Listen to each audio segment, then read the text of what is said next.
Shalom semua anak-anak teacher. Ya, hari ini kita kembali lagi masuk untuk pembinaan iman dan budi pekerti. Ya, yang akan teacher bawakan adalah tata tertib dan kultur sekolah. Bersama dengan teacher Marintan Venisiani Par SPD. Ya, teacher berharap semua anak-anak teacher menikmati slide demi slide yang teacher tampilkan dari awal hingga berakhirnya. Ya, selamat menyaksikan. Yang pertama, kita masuk ke pengertian tata tertib sekolah, ya.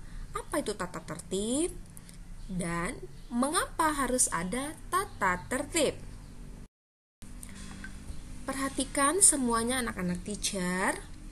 Disiplin dan tata tertib sekolah merupakan pedoman bagi sekolah untuk menciptakan suasana sekolah yang aman dan tertib, sehingga akan terhindar dari kejadian-kejadian yang bersifat negatif.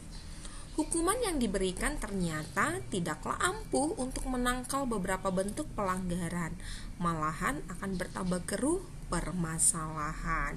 Ya, jadi di sini disiplin dan tata tertib sekolah berisi tentang peraturan-peraturan yang harus anak-anak teacher laksanakan selama anak-anak teacher berada di lingkungan sekolah, ya. Dengan jika kamu melanggar pasti diberikan sanksi. Nah, di sini ada dikatakan hukuman yang diberikan ternyata tidaklah ampuh untuk menangkal beberapa bentuk pelanggaran, malahan akan bertambah keruh permasalahan. Artinya di sini hukuman dalam bentuk tidak kekerasan, ya. Jadi kalau anak teacher melakukan pelanggaran terhadap tata tertib, itu tidak mesti kan tidak teacher memberikan hukuman yang seberat-beratnya kepada anak-anak teacher, tetapi teacher memberikan bentuk disiplin, ya, untuk memperbaiki setiap pelanggaran yang anak-anak teacher lakukan selama di sekolah, ya.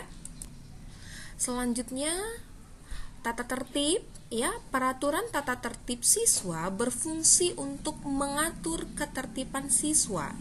Jadi fungsinya yaitu untuk mengatur ketertiban siswa dalam mengikuti proses pembelajaran guna mencapai mutu pembelajaran yang optimal.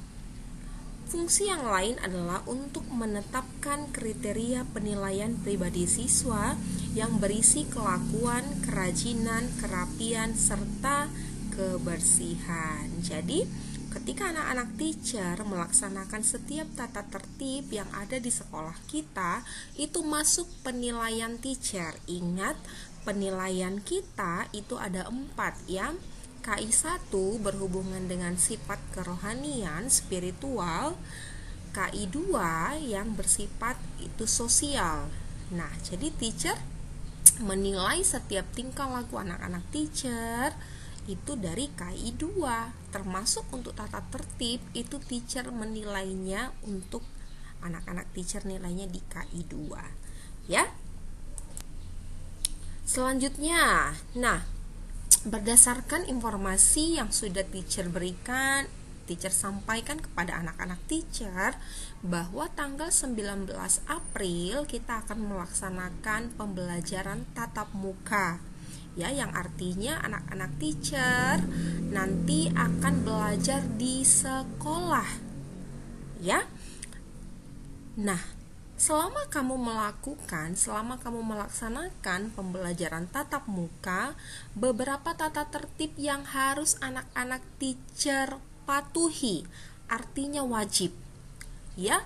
Anak-anak teacher tahu kondisi kita sekarang ini, ya, harus tetap memperhatikan protokol kesehatan. Jadi pastikan setiap tata tertib yang ada di sekolah mengenai pembelajaran tatap muka itu anak-anak teacher harus melaksanakan, artinya wajib. Yang pertama, ya, kamu harus melaksanakan 5M. Apa saja? Memakai masker. Pastikan kamu dari rumah harus memakai masker. Sebaiknya anak-anak teacher memakai masker yang wajib untuk kesehatan. Kenapa? Karena banyak sekarang masker scuba ya itu banyak diperjualbelikan, tetapi teacher menyarankan untuk kamu tidak memakainya. Pakailah masker untuk kesehatan ya. Yang kedua, melakukan pengecekan suhu. Jadi ketika kamu sampai di sekolah, nanti anak-anak teacher melakukan pengecekan suhu. Nanti apabila anak-anak teacher mengalami gejala atau terindikasi suhunya tinggi, maka anak-anak teacher akan dipulangkan. Artinya anak-anak teacher boleh beristirahat dulu di rumah. Ya.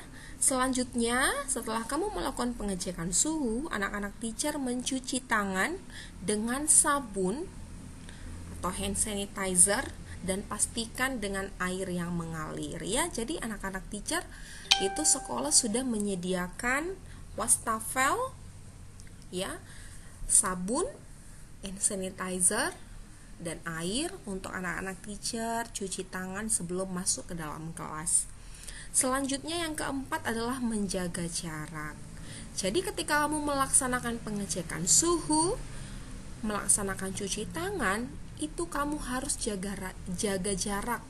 Dilarang berkerumun. Budayakan antri. Ya, pastikan jaraknya 1,5 meter. Selanjutnya membatasi interaksi. Jadi selama anak-anak teacher melakukan pembelajaran tatap muka di sekolah, anak-anak teacher dilarang berinteraksi berlebihan di sekolah. Artinya kamu jika ingin berkomunikasi yang penting-penting saja. Ya. Nah, ini contoh anak-anak teacher memakai masker dan melakukan pengecekan suhu di gerbang sekolah kita. Selanjutnya, proses mencuci tangan dengan sabun atau hand sanitizer, pastikan airnya mengalir. Itu di wastafel di depan ruangan SMP ini, ya. Ini contoh anak-anak teacher menjaga jarak. Pastikan anak-anak teacher menjaga jarak satu dengan yang lainnya paling sedikit 1,5 meter. Selanjutnya membatasi interaksi. Nah, ketika anak-anak teacher melakukan pembelajaran tatap muka, ya itu teacher sudah atur tempat duduk dan meja anak-anak teacher masing-masing. Ya, pastikan duduknya sesuai dengan kursi dan meja yang teacher sudah tentukan. Ya, dilarang berinteraksi berlebihan. Jadi anak-anak teacher nanti melaksanakan pembelajaran tatap muka mulai dari pukul 8 sampai pukul 11. Nah, seperti inilah. Tidak boleh berkerumun dan tidak boleh melakukan interaksi yang berlebihan. Ya.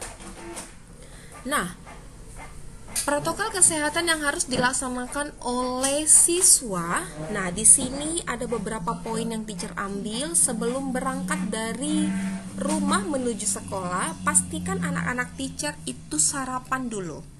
Sarapan bergizi dari rumah. Ya, pastikan anak-anak teacher harus sehat. Mengkonsumsi gizi seimbang dari rumah. Yang kedua, pastikan diri dalam kondisi sehat. Jadi kalau anak-anak teacher merasa pusing, demam, flu, batuk, ya boleh kasih konfirmasi masih ke masing-masing wali kelas bahwa kamu sakit, tidak bisa melaksanakan pembelajaran tatap muka pada hari itu. Ya, jadi anak-anak teacher boleh melaksanakan PTM jika memang benar-benar kondisinya sehat. Selanjutnya, sebaiknya membawa hand sanitizer. Ya, memang sekolah menyediakan hand sanitizer, tapi ada baiknya anak-anak teacher mempunyai cairan hand sanitizer sendiri, ya, supaya lebih mudah. Selanjutnya, membawa makanan dan air minum sesuai dengan kebutuhan. Pastikan makanan sehat dan air minum yang sehat.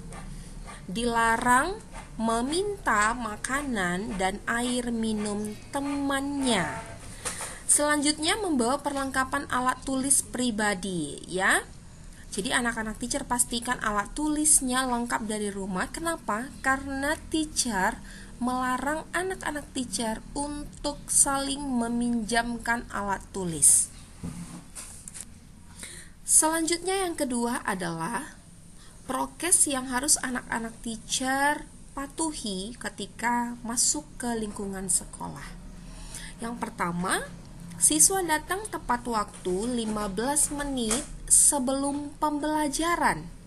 Ya, jika anak-anak teacher dijadwalkan nanti masuk pukul 8, artinya paling lambat 7.45 anak-anak teacher sudah harus berada di lingkungan sekolah. Nah, jika kamu sudah berada di sekolah kurang dari 15 menit setelah kita akan melaksanakan PTM, anak-anak teacher harus berbaris di lapangan sekolah. Pastikan semuanya jaga jarak. Yang kedua, pengantaran dilakukan di lokasi yang telah ditentukan. Artinya, jika anak-anak teacher diantar oleh orang tuanya, itu hanya batas sampai gerbang sekolah. Pengantar siswa tidak diizinkan masuk ke halaman sekolah.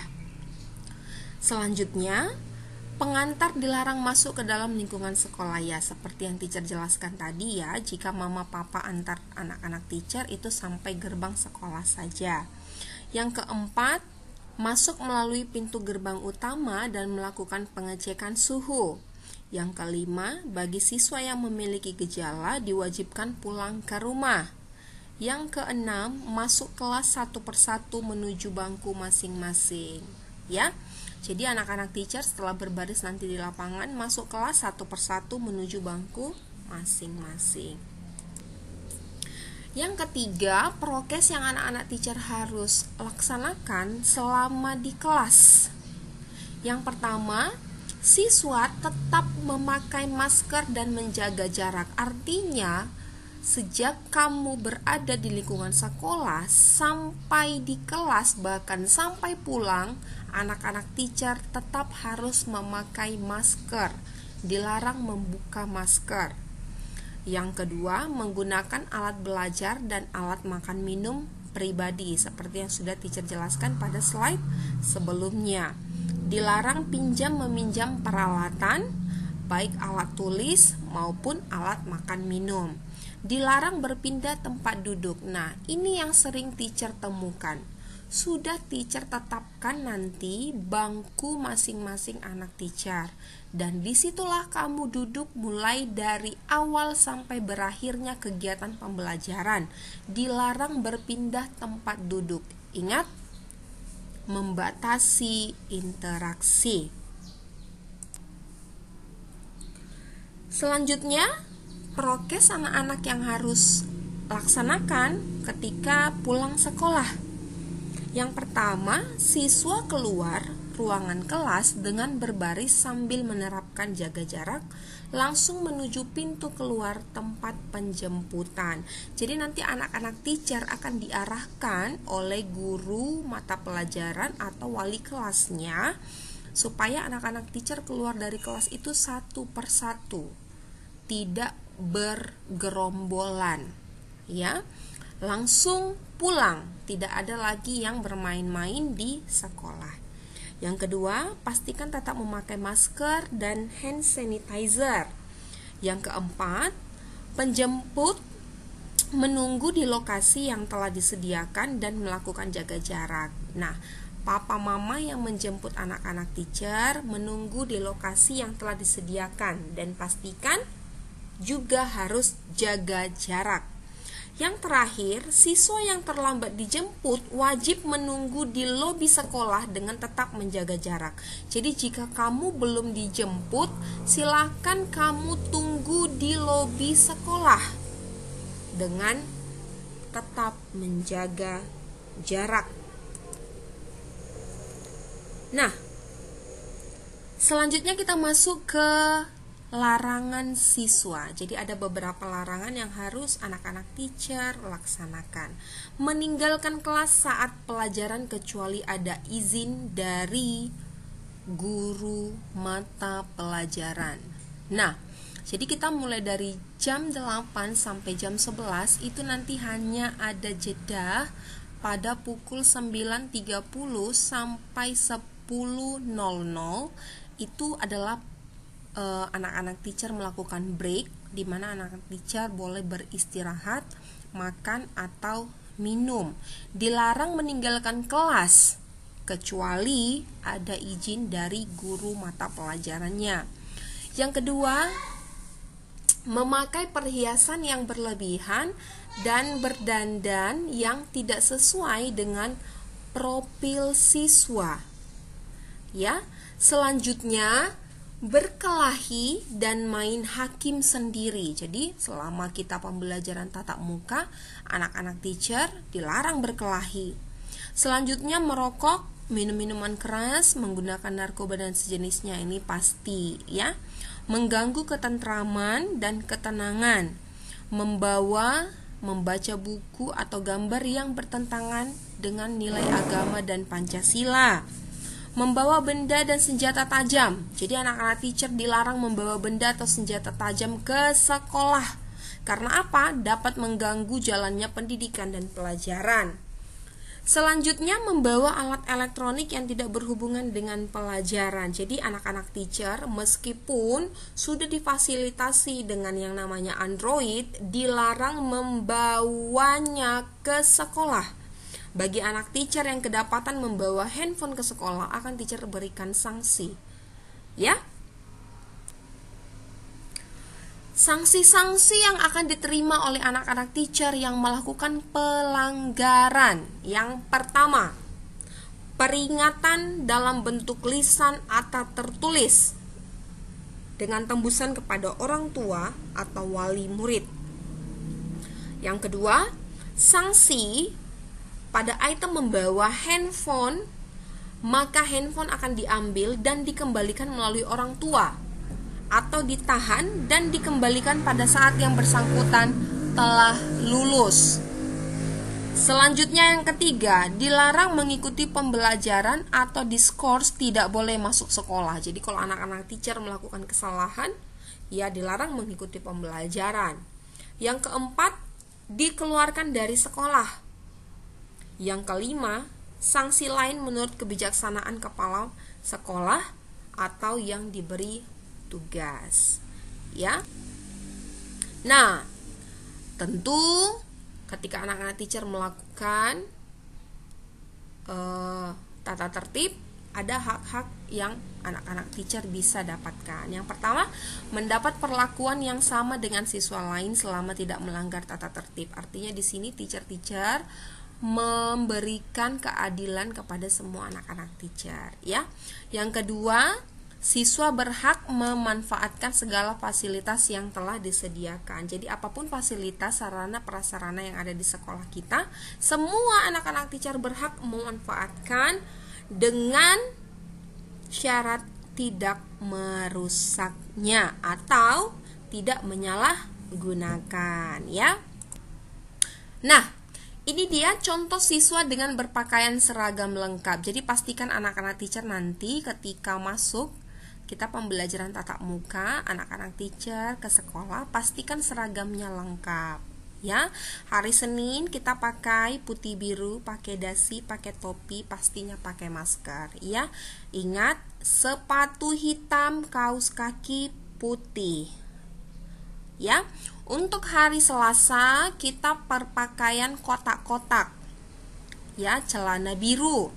Pastikan pakai masker, sepatu hitam, kaos kaki putih. Hari Rabu, anak-anak teacher memakai seragam pramuka lengkap. Ya, pramuka lengkap, sepatu hitam, kaos kaki hitam. Untuk hari Kamis, anak-anak teacher memakai seragam batik dan celana atau rok biru, sepatu hitam, kaos kaki putih. Untuk hari Jumat kita berpakaian olahraga. Ya, pastikan semuanya pakai masker.